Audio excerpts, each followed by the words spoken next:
പശ്ചിമേഷ്യയിൽ യുദ്ധം കൊടുമ്പിരി കൊള്ളുന്ന എല്ലാ സൂചനകളും ഇപ്പോൾ പുറത്തു വന്നിരിക്കുകയാണ്. ഇന്നലെ ട്രംപ് പറഞ്ഞത് ഇറാൻ ഈ ചർച്ചകൾക്ക് വേണ്ടി തന്നിൽ സമ്മർദ്ദം ചെലുത്തുന്നുവെന്നാണ്. ഇപ്പോൾ പുറത്തു വരുന്ന വാർത്ത ഇറാൻ അത്തരത്തിലൊരു സമ്മർദ്ദവും ചർച്ചയ്ക്കും ആവശ്യപ്പെട്ടിട്ടില്ല എന്ന് ഇറാൻ ഔദ്യോഗികമായി അറിയിച്ചിരിക്കുന്നു. ഏതായാലും അതിന് തൊട്ടു മുൻപ് ട്രംപ് പറഞ്ഞ ഒരു കാര്യം, 1000 മിസൈലുകൾ താൻ ലോഡ് ചെയ്തിരിക്കുകയാണ്.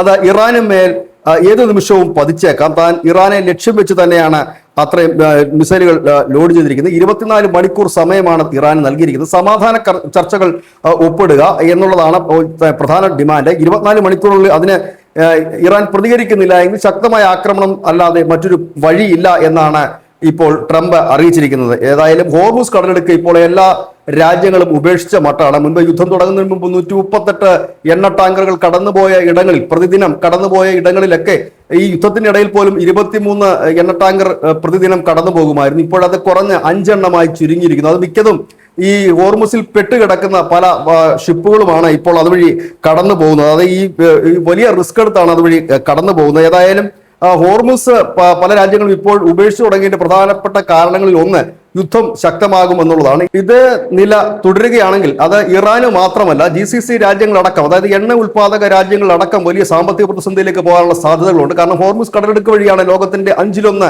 വ്യാപാരം, ക്രൂഡ് ഓയിലിന്റെ വ്യാപാരം നടക്കുന്നത്. അത് പൂർണ്ണമായി അടഞ്ഞു കഴിഞ്ഞാൽ പിന്നീട് അവിടെയുള്ള രാജ്യങ്ങളും അത് സാരമായി തന്നെ ബാധിക്കും. ഒപ്പം തന്നെ കനത്ത യുദ്ധത്തിലേക്കായിരിക്കും ഇനി ഒരുപക്ഷെ ഈ ഇരു രാജ്യങ്ങളും നീങ്ങുക എന്നുള്ളതായിരിക്കാം അടുത്ത ഒരു സാധ്യത നിലനിൽക്കുന്നത്. ഏതായാലും ഇപ്പോൾ 1000 മിസൈലുകളും മറ്റുമൊക്കെ താൻ ലോഡ് ചെയ്തിരിക്കുന്നു എന്നുള്ള ട്രംപിന്റെ ഭീഷണിക്ക് മുൻപിൽ ഇറാൻ പറയുന്നത് തങ്ങൾ ചർച്ചയ്ക്കായി ആരുടെ വാതിലിലും മുട്ടിയിട്ടില്ല എന്നാണ്.